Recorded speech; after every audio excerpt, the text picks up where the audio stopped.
'Twas the night before. Canto 1. And Canto 1 is the canto that Allan Sherman wrote. Cantos 2, 3, and 4 are the ones that I wrote. Canto 1. 'Twas the night before Christmas, and all through the dorm a tempest was raging. Egad, what a storm! The coeds were snuggled so deep in their beds that all you could see was the top of their heads, and the sound of their slumber, so deep and so warm, was enormous compared to the sound of the storm. But far to the north, though the night was dead cold, driving 8 tiny reindeer, came our hero of old. Low on the prairie, in white slept the town. With a terrible roar, his sled hurtled down. The sleigh hurtled down, his decision was rash, for he lit in the yard with a terrible crash. How's Ma in her kerchief, and the lads with their brews had just settled down for a long winter's snooze. Out on the sidewalk, a Delt keeping guard thought surely that Satan had lit in the yard.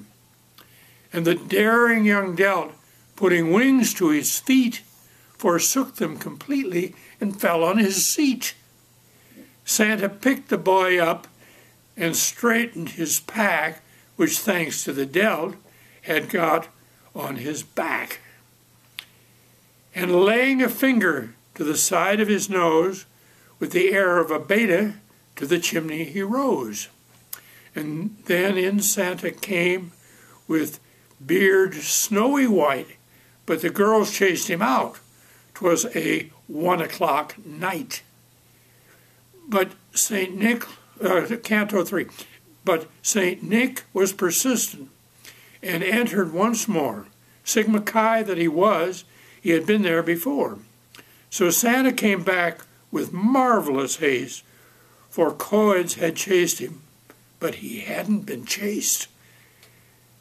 How's Ma in her kerchief arose from her bed and withdrew her horse pistol, well loaded with lead. She is climbing the stairs as fast as she can. From the sounds up above, it must be a man. She opened the door and then drew a bead. "Bravo," cried the saint, "you're a pearl indeed. Draw us some more. If you don't get reckless, we'll soon have enough to make us a necklace." We pause for station identification, and as we do so, 40 coeds object, saying they don't want necklace. Canto 4. 'Twas the thought of the kiddies, little children, you know, that brought Santa out and into the snow. He climbed on the sled and sped off through the night to visit the children whose lives had been right. But the coeds exclaimed as they watched him depart that a sad melancholy prevailed in his heart, for he looked at his reindeer and he looked at his sleigh and prayed to the heavens for a Santa Claus day.